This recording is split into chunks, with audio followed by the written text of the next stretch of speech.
Assalamualaikum warahmatullahi wabarakatuh. Terima kasih. Pada kali ini saya akan mempresentasikan dokumen pernyataan diri dosen unjuk kerja Tridharma Perguruan Tinggi PDD UKT-PT bidang pengajaran. Perkenalkan, nama saya Sulistiorini, Sarjana Keperawatan, Magister Terapan Keperawatan. Saya tergabung dalam dosen di Universitas Nahdlatul Ulama Surabaya di Prodi D3 Keperawatan, Fakultas Keperawatan dan Kebidanan. NIDN saya 0730067603. Saya bergabung menjadi dosen di Universitas Nahdlatul Ulama Surabaya pada tahun 2019 di Prodi D3 Keperawatan, Fakultas Keperawatan dan Kebidanan UNUSA. Saya mengampu mata kuliah keperawatan dasar.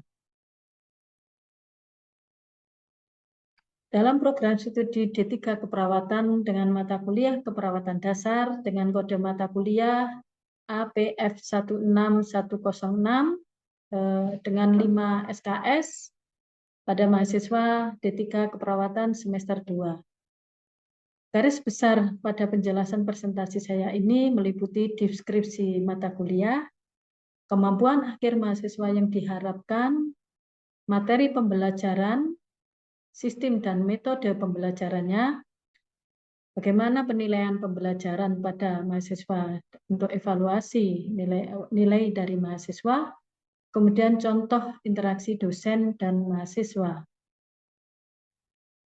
Pada deskripsi mata kuliah keperawatan dasar di sini kita menguraikan tentang konsep kebutuhan dasar manusia, ya. Prosedur keperawatan dalam memenuhi kebutuhan dasar manusia, menggunakan, memelihara, dan menyimpan alat kesehatan yang digunakan dalam pelaksanaan asuhan keperawatan. Capaian yang diharapkan untuk lulusan mata kuliah keperawatan dasar meliputi di mana mahasiswa mampu memahami ilmu keperawatan untuk melakukan asuhan keperawatan secara profesional dengan menggunakan pendekatan proses keperawatan. Yang kedua, mahasiswa mampu berkomunikasi terapeutik dan menguasai keterampilan dasar untuk melakukan asuhan keperawatan pada pasien ya melalui MAKP tim ya. Kemudian yang ketiga, mahasiswa mampu memberikan asuhan keperawatan kepada individu, keluarga, kelompok dan masyarakat dengan mengutamakan keselamatan pasien dan mutu pelayanan berdasarkan perkembangan ilmu dan teknologi keperawatan untuk meningkatkan kualitas asuhan keperawatan dengan memperhatikan prinsip caring sesuai dengan kode etik profesi perawatan. Capaian yang diharapkan dalam pembelajaran mata kuliah keperawatan dasar adalah yang pertama, mahasiswa diharapkan mampu memahami konsep kebutuhan dasar manusia sebagai landasan dalam memberikan asuhan keperawatan. Kemudian, mahasiswa mampu memahami teori kebutuhan dasar, ya, kebutuhan dasar manusia menurut Maslow, konsep kebutuhan oksigen, kebutuhan cairan, kebutuhan nutrisi, kebutuhan aktivitas, kebutuhan istirahat tidur, konsep keseimbangan suhu tubuh, kebutuhan seksual, konsep kebutuhan rasa aman dan nyaman, kebutuhan memiliki dan dimiliki, kebutuhan harga diri, dan kebutuhan aktualisasi diri. Kemudian faktor-faktor yang mempengaruhi pemenuhan kebutuhan ya, tentunya berbagai prosedur keperawatan meliputi pemenuhan kebutuhan pasien, baik oksigen, kebutuhan cairan, nutrisi, eliminasi, aktivitas, keseimbangan tubuh, dan gangguan aman. Yang terakhir adalah prosedur perawatan pada tindakan kolaboratif. Ya. Jenis tindakannya, manfaatnya untuk tindakannya, dan bagaimana menggunakan alat-alat kesehatan yang tentunya untuk mendukung pemberi asuhan keperawatan dan bagaimana menyimpan peralatan alat-alat kesehatan tersebut Mata kuliah keperawatan dasar ya diambil dari referensi buku-buku yang berhubungan dengan keperawatan dasar seperti buku Carpenito, Donges, Prince, Apoter dan Perry, Kotzir, Tarwoto, Wartona, dan semuanya memang kita ambil yang terbaru dan bisa terupdate diberikan kepada mahasiswa.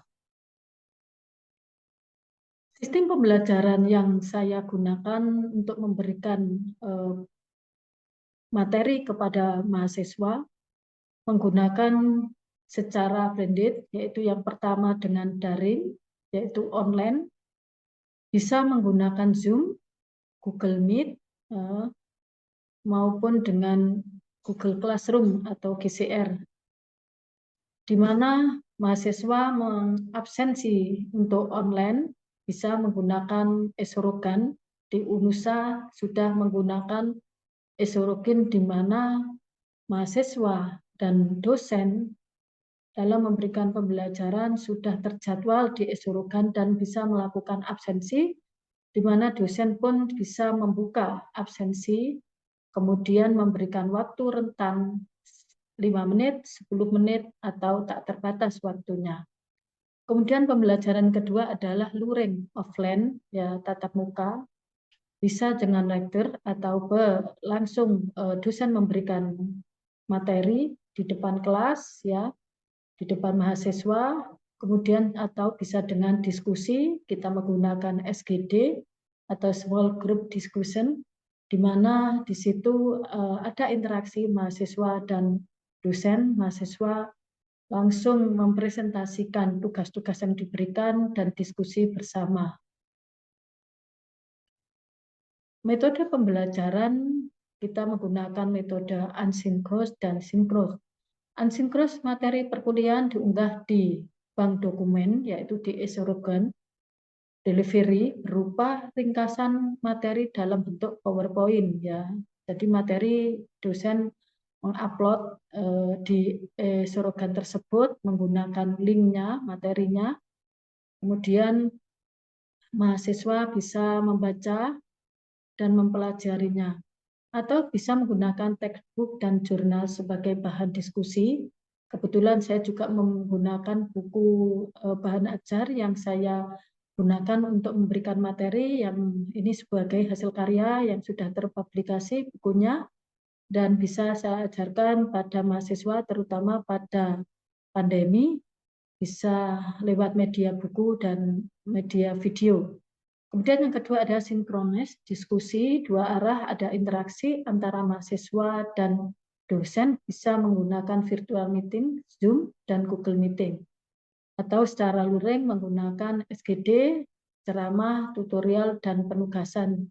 Dan kita juga menggunakan praktikum, apalagi pada mahasiswa D3, ya, langsung kita ada alat-alat kesehatan yang kita gunakan sebagai media untuk mereka melakukan skill, ya, nanti yang bisa dipraktekkan di rumah sakit.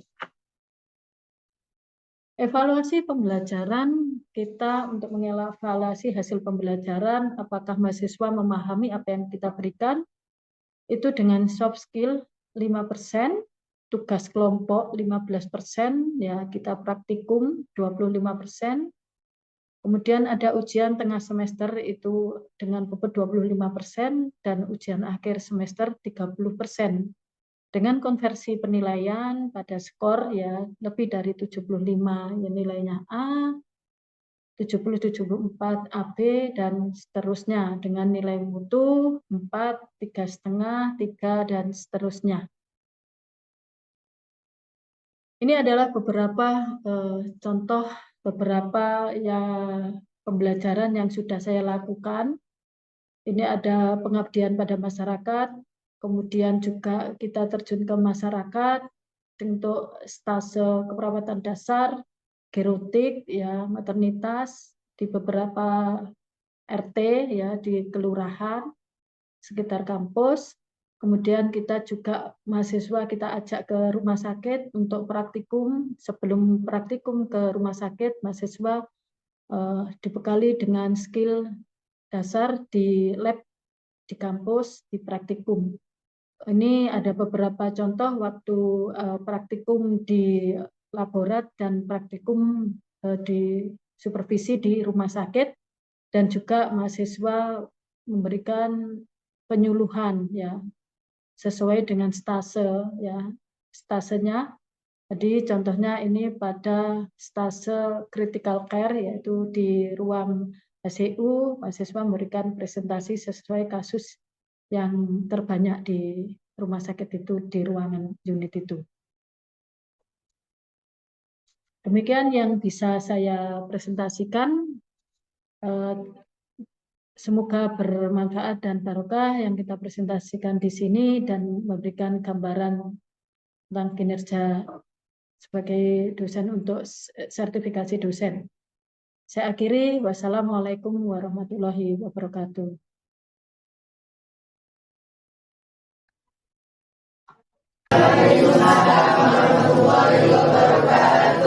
Ya, terima kasih atas waktunya yang diberikan kepada saya untuk siang ini kita untuk pembelajaran keperawatan dasar, yaitu tentang pemasangan kateter pada wanita dan laki-laki. Ya, tentunya keperawatan dasar ini memang suatu bekal bagi mahasiswa perawatan, karena nanti kalau kita terjun di rumah sakit, pemasangan kateter ini akan sering dilakukan, dan ini keterampilan dasar yang harus dikuasai. Ya. Apalagi kalian ya, untuk mahasiswa di tingkat perawatan ya, paling tidak 60% itu memang untuk skill, ya 40% untuk materi. Jadi saat ini kita bersama-sama belajar tentang pemasangan kateter dan pelepasan kateter. Sebelum kita pembelajaran, sebaiknya kita mulai dengan doa sebelum pembelajaran. Bismillahirrahmanirrahim.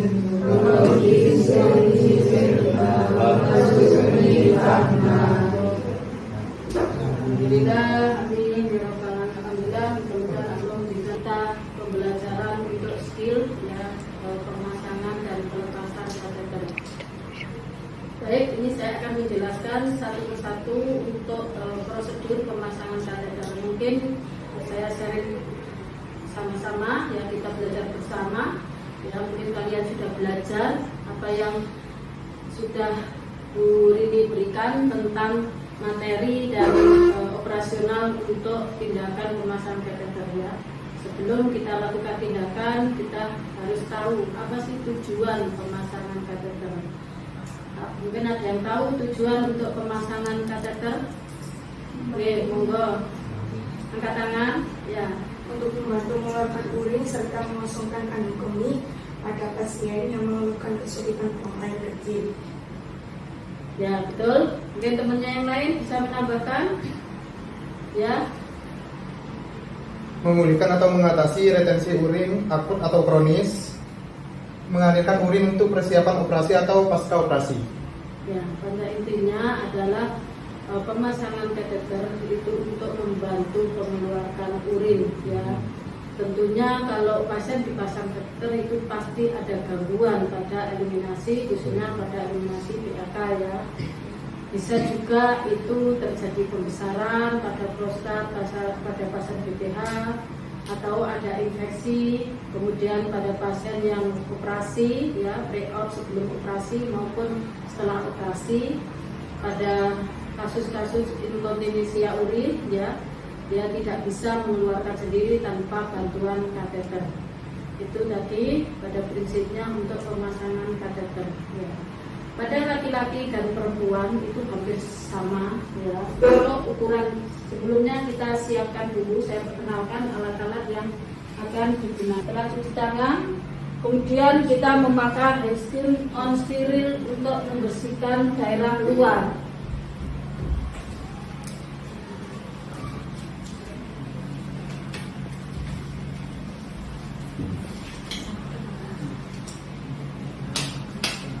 Kita bersihkan dengan menggunakan kapas ya. napas yang sudah diolesin dengan cairan, ya bisa menggunakan NaCl atau sabun ya. Kemudian kita bersihkan dari dalam ke luar, bukan dari luar ke dalam. Kita tidak mau memasukkan kuman gara-gara pasien mengalami infeksi ya. Jadi ISK, infeksi saluran kemih, itu bisa juga diakibatkan karena kesalahan dari petugas. Ya, kita kesalahan dalam memasukkan kateter karena tidak melihat aseptiknya ya. Dari ujung ke bawah ya, kita bersihkan, kemudian kita bawa ke luar. Terus lanjutkan lagi dari dalam ini ya, kita bersihkan sampai keluar. Ini diharapkan apa? Ada kotoran-kotoran di dalam itu akan terbuka dan kita akan lebih mudah untuk memasang kateter. Kemudian handscoon kita lepas ya. Dan kita ganti dengan handscoon yang steril.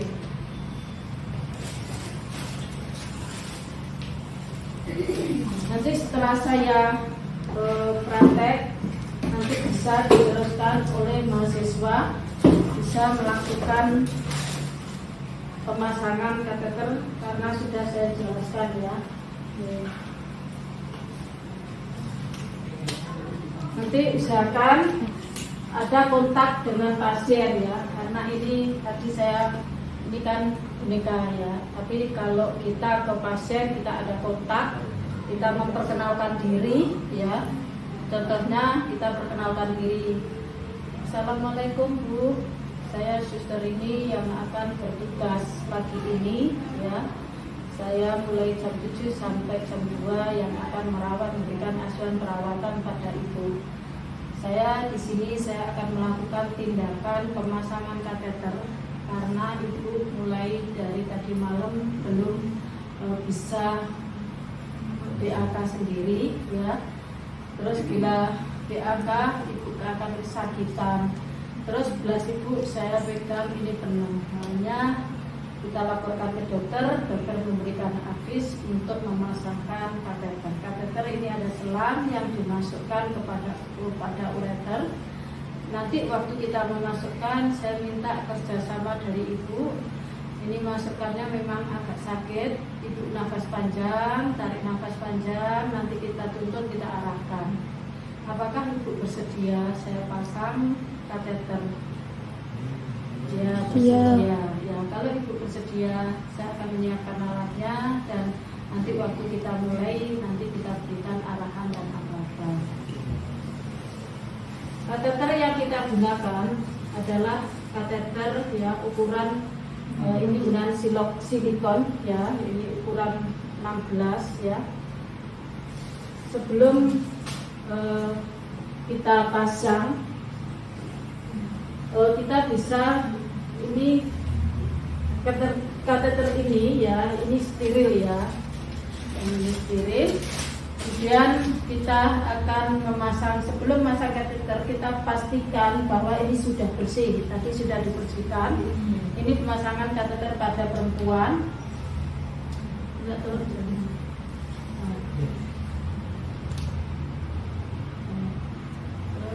ini dari sini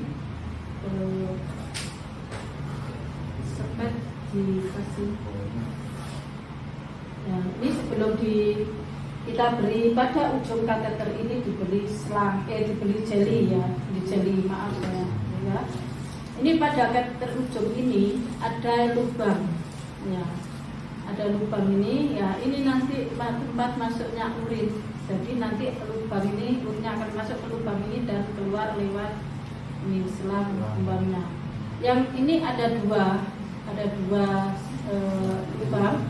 Yang satunya untuk mengunci, yang satunya untuk mengeluarkan urinnya. Ya, kita pasang.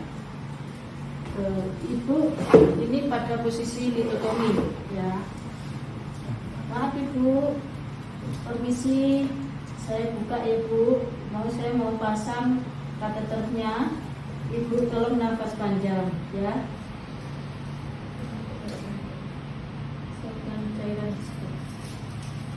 Ini kita masukkan pada wanita ada 2 lubang ya. Yang dipasang kateter itu bukan pada yang di bawah, tapi yang di tengah ada lubang bulat pada uretra. Karena yang di bawah itu himen, vagina. Jangan sampai keliru. Kalau waktu kita masukin yang keluar darah, bisa juga kita salah masukkan lubangnya. Ya, jangan sampai kita membuat seseorang hilang kehormatannya, maksudnya robek dari vagina itu karena tusukan dari selang kateter yang salah. Jadi ada lubang 2, yang himen itu lubangnya agak manjang, terus yang ureter itu bulat. Jadi kita buka bulat. Kalau kita kesulitan, kita bisa menggunakan lampu ya. Baik, kita masukkan lubangnya bulat di bawah klitoris, tapi di atas himen.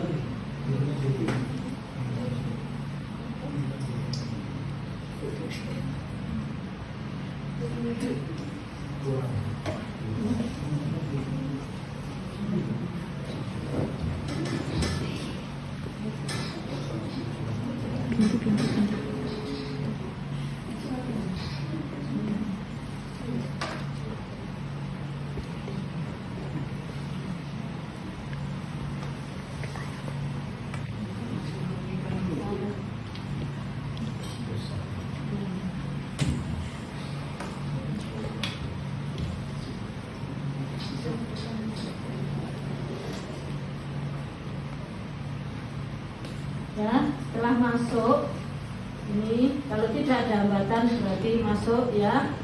Terus di bawahnya diberikan bengkok ya, kita harus siapkan bengkok. Biasanya kalau memang benar pada ureter masuknya benar, maka akan keluar ya, keluar, tapi kita sambungkan aja. Kalau kita siap dengan urobeknya, maka kita langsung sambungkan dengan urobeknya ya. Terus taruh di bawah, ini akan keluar urinnya ya. Kemudian habis itu kita kunci, jangan lupa dikunci ya. Ya.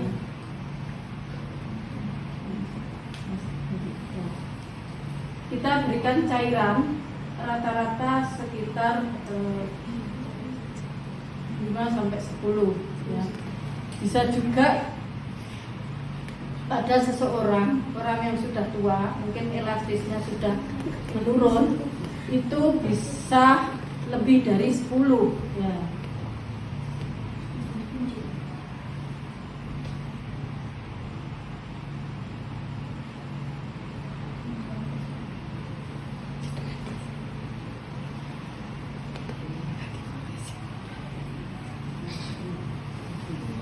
Ya, kita perhatikan bagaimana Ibu nafas panjang ya, sakit ya. Bentar Ibu, nanti kita kunci biar tidak lepas.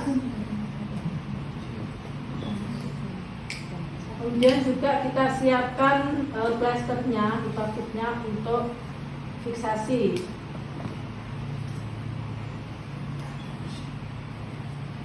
Ya, bentar, mungkin ini saya bisa di ini. Bisa saya tahan dulu.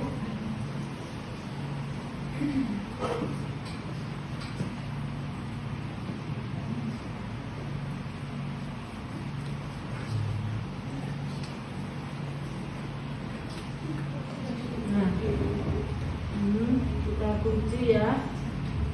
Jadi jangan kuncinya pada lubang yang satunya ya. Kita lubang satunya ya, kita masukkan kuncinya, kita masukkan ya, terus kita lepas ya. Kita tarik pelan-pelan ya. Kan dia tidak lepas, ini kuncinya. Setelah kita tarik kemudian tidak lepas, baru kita fiksasi Bentar Bu, saya plester dulu ya.